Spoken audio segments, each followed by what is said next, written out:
Nagkakaroon ngayon ng mainit na atensyon mula sa publiko matapos ipatawag umano ng Korte Suprema si Pangulong Ferdinand Bongbong Marcos Jr. kaugnay ng isang isyung umikot sa social media at ilang komentaryo sa politika. Bagamat wala pang opisyal na pahayag mula sa mataas na hukuman hinggil sa tunay na dahilan o konteksto ng naturang ulat, mabilis itong kumalat at nagdulot ng iba't ibang reaksyon mula sa publiko. Patuloy namang hinihintay ng media ang opisyal na kumpirmasyon para sa malinaw na detalye. Samantala, muling nagpasiklab ng kontrobersya ang paglabas ng sinasabing ebidensya mula kay dating Justice Secretary Jesus Crispin Boying Remulla. Ayon sa mga ulat, ang naturang ebidensya ay bahagi umano ng isang patuloy na diskusyon o argumento sa loob ng legal at political na larangan. Ngunit hanggang ngayon ay hindi pa rin inilalabas ang kompletong nilalaman nito. Dahil dito, maraming haka-haka at interpretasyon ang lumalabas na lalo pang nagpapatingkad sa tensyon. Sa gitna ng lahat ng ito, nananawagan ng ilang eksperto at personalidad na hintayin ang formal na pahayag ng Korte Suprema at ng Malacanang bago bumuo ng anumang konklusyon. Paalala rin ng mga analyst na sa isang demokratikong lipunan, mahalaga ang maingat na paglalabas at pagtanggap ng impormasyon upang maiwasan ang pagkalat ng maling balita at hindi kinakailangang pangamba. Habang nagpapatuloy ang issue, nananatiling nakaantabay ang taumbayan sa mga susunod pang pag-unlad.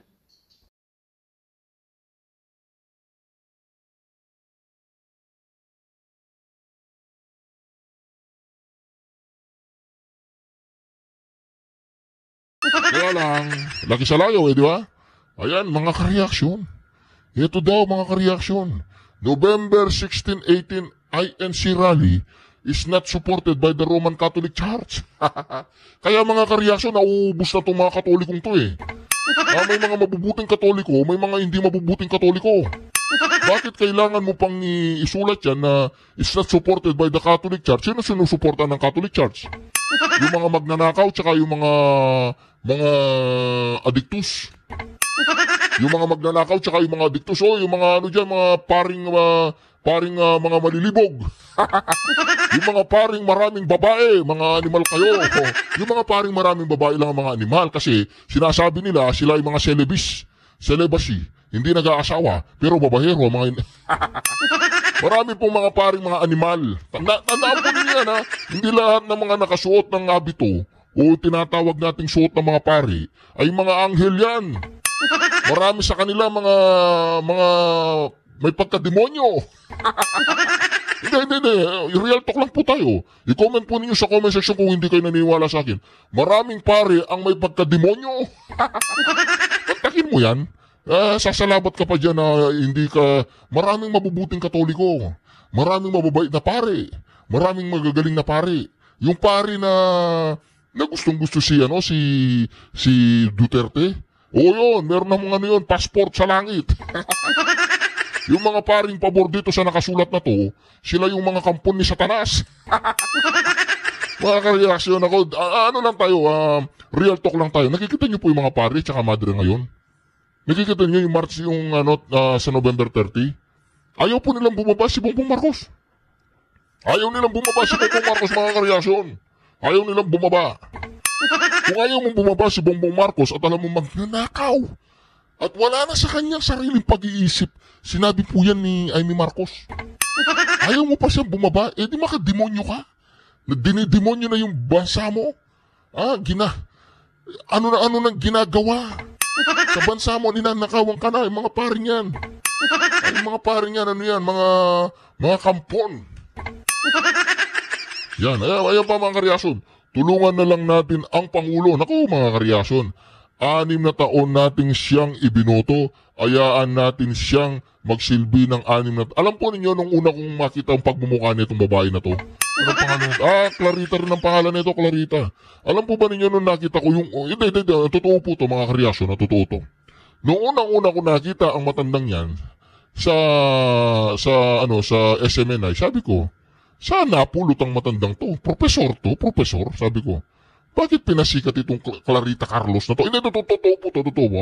Hindi ko siya ginajudge sa pagmumukha niya, pero hindi po ako nagkamali ang aking instinct. Magaling po ang aking instinct eh. Di ba? Magaling ang aking instinct. Sabi ko, ang matandang ito, Hindi gagawa ng mabuti yan. Mantakin, sa New York daw, yung, anong tawag dun sa New York, normal lang daw yung pagkukuk. Ay, nako. Ito pa, nako, umaba na po ang ilong ni Krililing. Umaba na ang ilong ngayon, no? Mantakin po din yan, mga ka-reaction. Naging pinotsa. Tagapagsinungaling yan ng Malacanang eh. Tagapagsinungaling yan ng Malacanang. Mantakin mo, sinabi mo, nag-resign si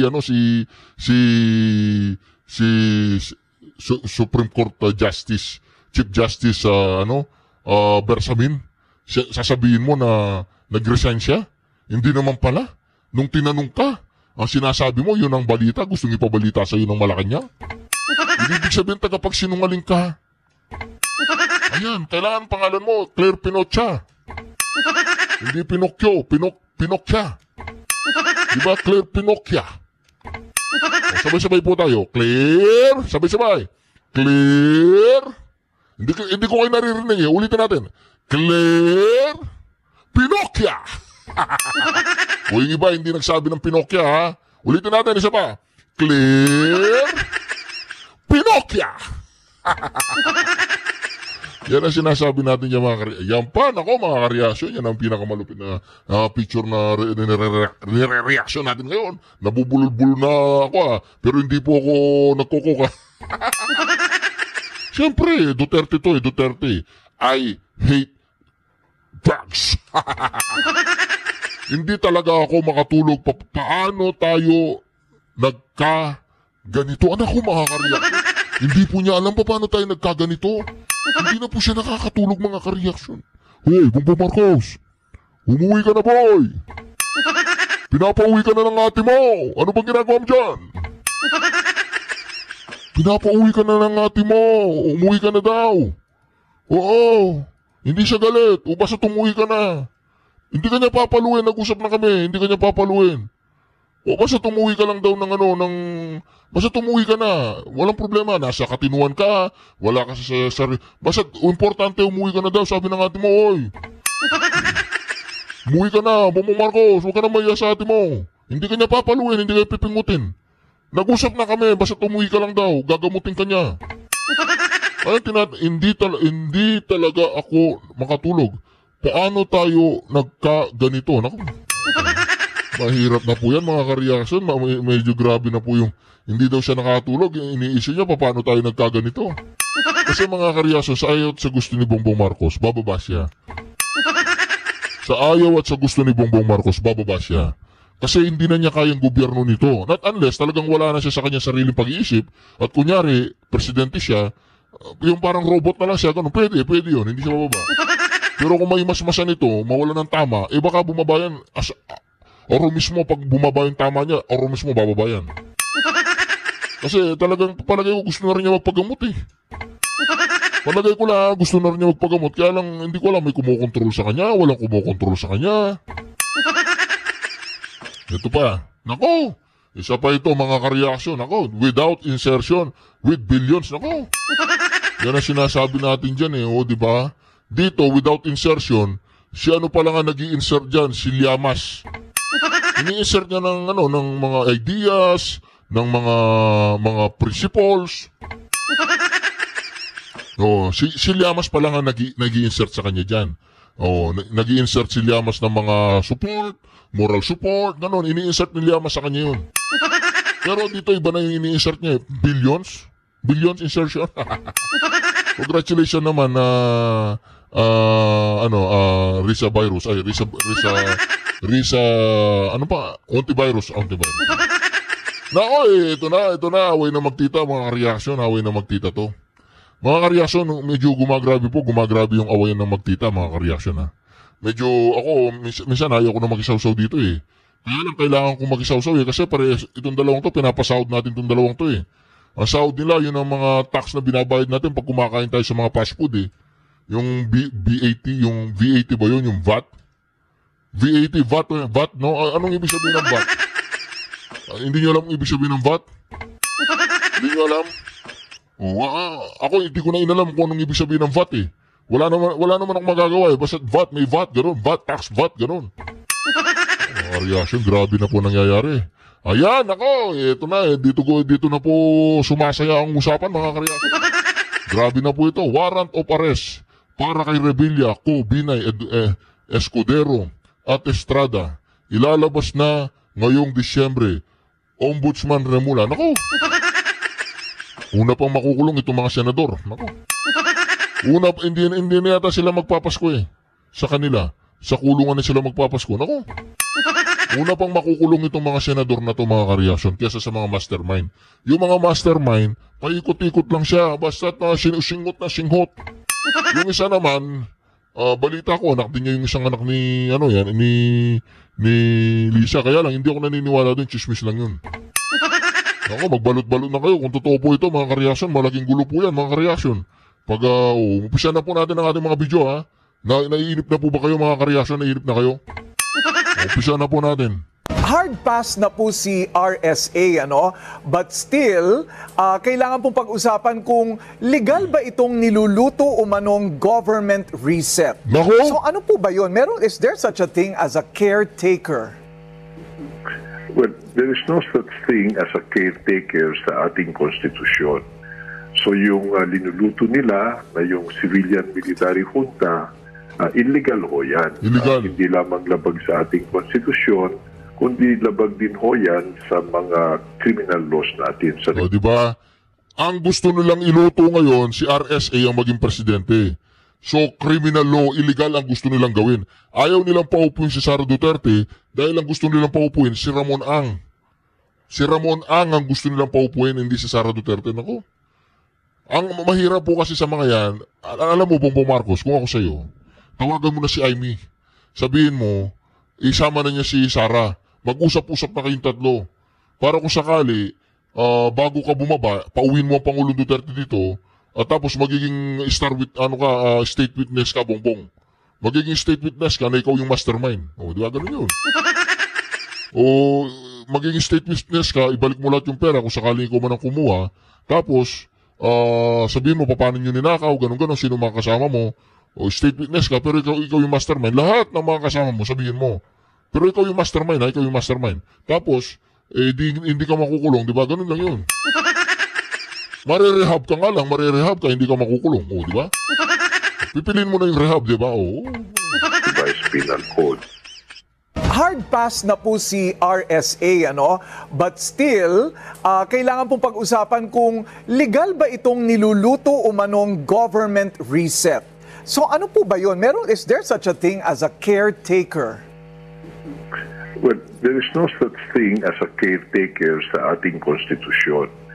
So yung linuluto nila na yung civilian military junta, illegal ho yan. Hindi lamang labag sa ating konstitusyon, kundi labag din ho yan sa mga criminal laws natin sa Revised Penal Code. So sana maghinay-hinay sila. We could understand the desperation and the urgency of the need for reforms, but we have to do it within the bounds of law. Otherwise, we will be jumping from the frying pan into the fire. Mas magulo yan.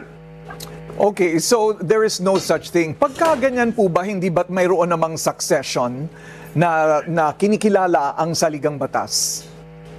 Well, yun ang masusunod dapat, kung yung presidente mag-resign o disabled, di yung vice president. Kung siya naman mag-resign o disabled, meron ho naman yung Senate President, Speaker of the House, at kung lahat ay hindi po pwede, meron namang provision ng konstitusyon for special elections. Okay. Sa panahon po ngayon, naaangko pa ba ang anumang military or civilian junta? Sa inyo pong opinion? Sa aking tingin ho, government is functioning. Of course, there are terrible scandals at napakalaking issue itong corruption, very pervasive, but still, rule of law unfolds. Meron naman ng ombudsman, may mga korte. So yun dapat ang ating tutukan. Rather than break the Constitution, disregard it at magkanya-kanya. Mas magulo ho yan because everybody will go for a power grab. At tuloy yung makakalimutan natin itong issue ng corruption at wala nang mananagot.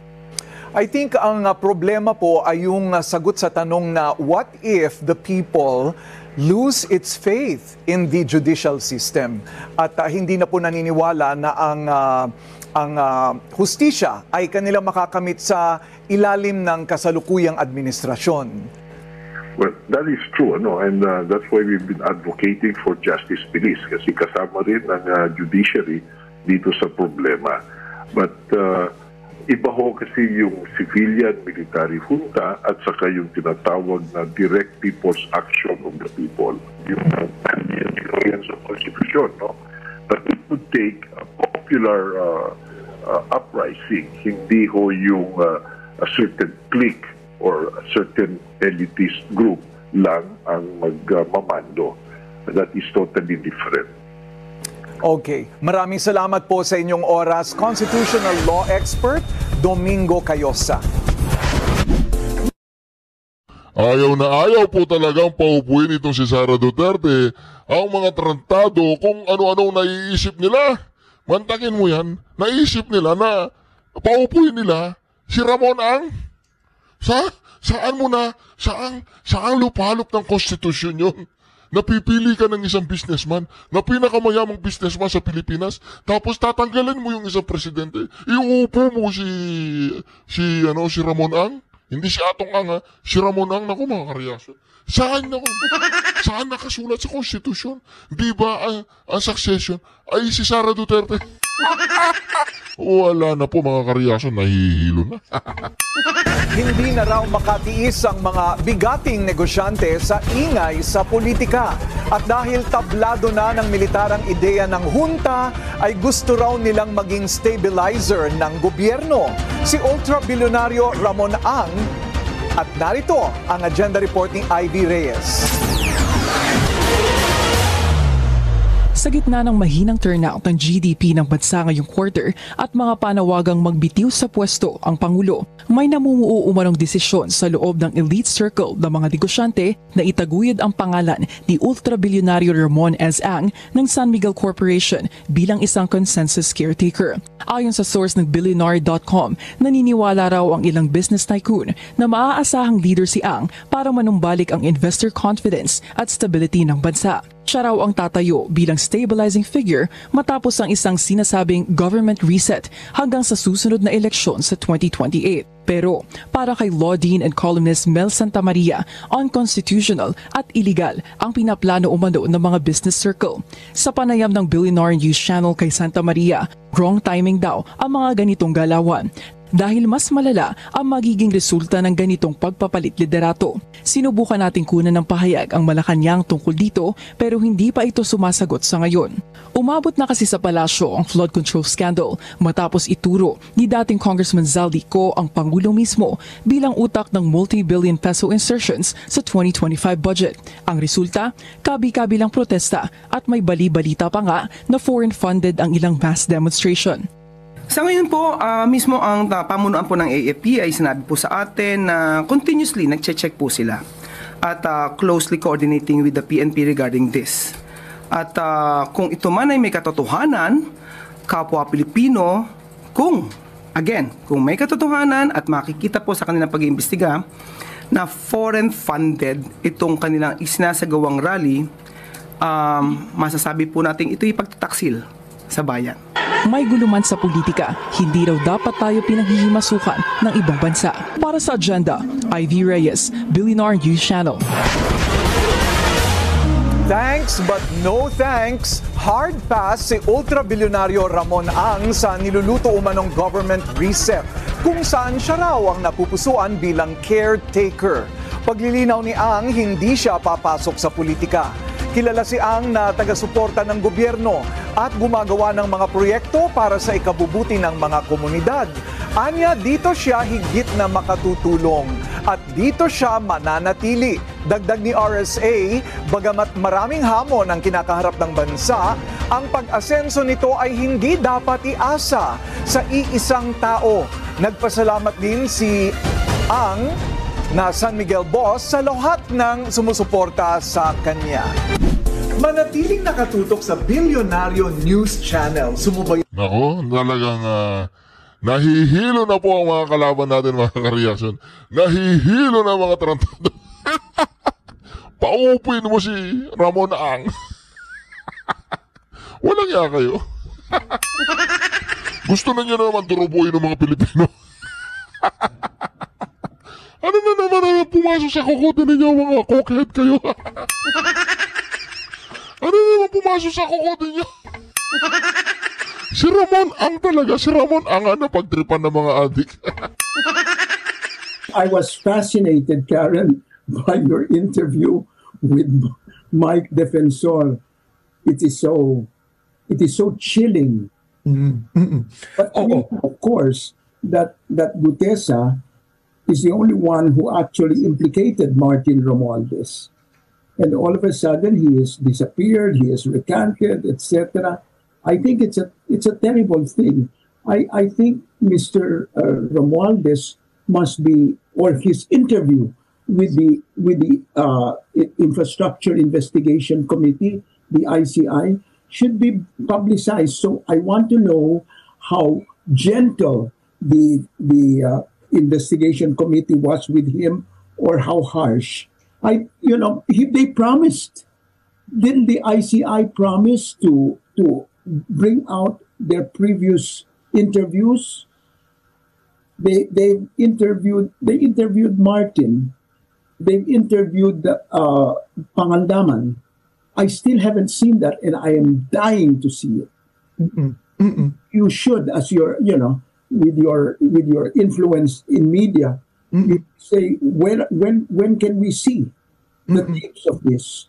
Because you know why? There are two courts in session here. Yes, The court of law and the court of public opinion. We are the court of public. Magandang umaga po, Manong. Magandang umaga. Marami ko na yung beses na kasama po nung eleksyon at saka yung kay Pacquiao. Ako po yung sa Vegas na kasama niyo lagi.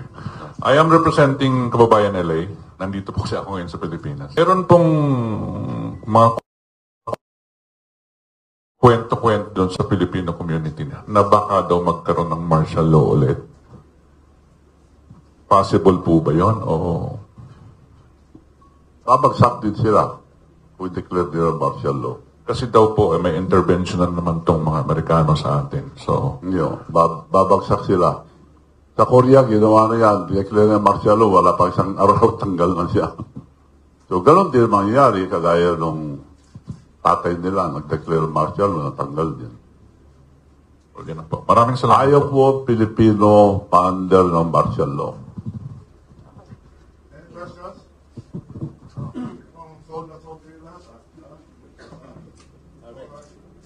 Yes. What your name? Morning, Gob. Bernard po. From? PMI News. Gob, you mentioned earlier na kailangan po natin ang revolutionary government. But before that, kailangan din natin ang puwersa majority ng militar. Sa tingin niyo po, nakukuha na ba natin ang numero ng ating suporta sa militar? Ang sinabi ko na kanina dito, ang duty ng mga military. May mga anak din sila. Siguro maintindihan naman nila. Kinabukasan ng mga anak ito ng mga general, mga colonel, lahat ng officials ng Armed Forces of the Philippines. Kinabukasan po ang mga bataan ito. Maintindihan nila yan. Maliban nilang kung matatakotin mga sundalo natin sa hindi naman dapat matakot. At sa paglaban nila, katotohanan. Okay, question from please. Session ng mic, mahabang pinabiyahin ng mic. Okay. Galing mo sa Ilocos Sur. Okay. Good morning. Good morning po. Hello. Press the button. Okay, tama na. Okay. Good morning po, Manong. Manong, gusto ko lang pong itanong sa inyo, yung ginawa nila sa Senate, ano po ang comment ninyo dito sa ginawa ni Pampilo Lacson na nag-resign sa investigating committee? Hindi ko po maintindihan din kung bakit nag-resign. Isa ang inaasahan ko na hindi siya ma-impluensya mga graft and corruption. Kasi siya po ang nakita ng mga tao na maging hope para magkaroon ng justice about the flood control. Pero Yun din akala ko eh. Knowing Lacson, dapat, kaya tuwan-tuwa ako na nanalo, binoto rin namin siya. Apo. Kung makisama siya sa administrasyon, that's another story. Siya nang mag-decide yan. Pero hindi ko inaasahan. Ang alam ko, independent-minded si Senator Lacson. Kasi on the onset po, siya ang very hot to pursue yung mga cases ng flood control. Suddenly, nag-iba. Hilo na, tuliro na rin ako dyan. Nangyayari sa ating bansa. Ano reaction niyo sa bagong ombudsman? May bagong ombudsman, si Renulia. How do you assess the controversial choice of the ombudsman? Bago naupo, sinabi na niya, unahin niya si Duterte. Dapat unahin niya yung priority yung mga nangyayari ngayon.